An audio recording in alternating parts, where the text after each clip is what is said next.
බත්ද පාන්ද ඉන්දියාප්පද පරාටද තෝසෙද රොටිද ඕනම දෙයක් කන්න පුළුවන් රසම රස අලකිරි හොදි එකක් උකුම උකුවට හදාගමුද?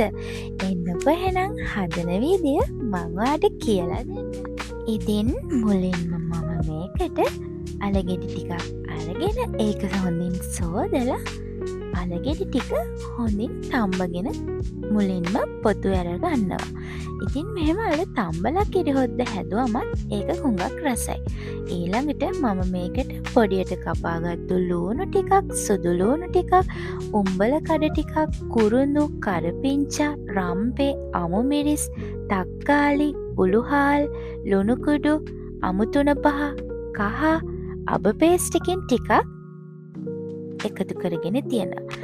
දැන් ඉතින් මුලින්ම මම පෑන් එකකට උකුම උකු පොල් කිරි කෝප්පයක් එකතු කර ගන්නවා. ඊළඟට ඒකට අර තුන පහ කුඩු, කහ කුඩු, උළුහාල්, අබ පේස්ට් එක, ලුණු, තක්කාලි, රම්පේ, කරපිංචා, අමු මිරිස් මෙන්න මේ දේවල් ටික ඔක්කොම එකතු කරලා කිරි හොදියක හොඳින් හැඳිගා ගන්නවා.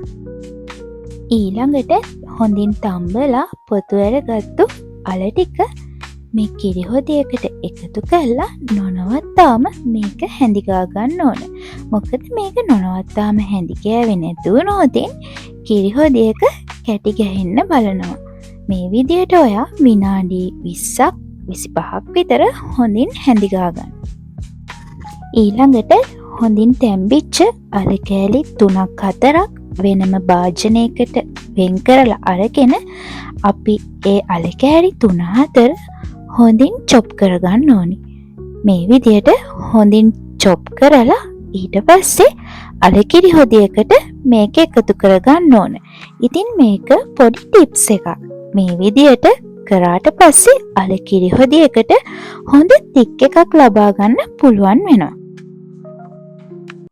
ඊළඟට ඔයාට ඕනි නම් තවත් උකු පොල් කිරි ටිකක් එකතු කරගන්න පුළුවන්. මම මේ වෙලාවේදී උකු පොල් කිරි ටිකක් තව එකතු කරගත්තා.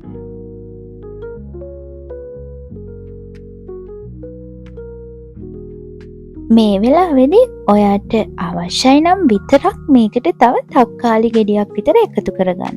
ඉතින් අවසානයේට තක්කාලි එකතු කරගත්තමත් අල කිරි හොදියක අමුතුම රසක් එනවා. මේ තියෙන්නේ මම හදාගත්තු රසම රස අල කිරි හොදියක. ඉතින් ඔයාට මේ වෙලාවේදී මේකට දෙහි බින්දු ටිකක් එකතු කරගත්තමත් හුඟක් රසට මේක හදාගන්න පුළුවන්.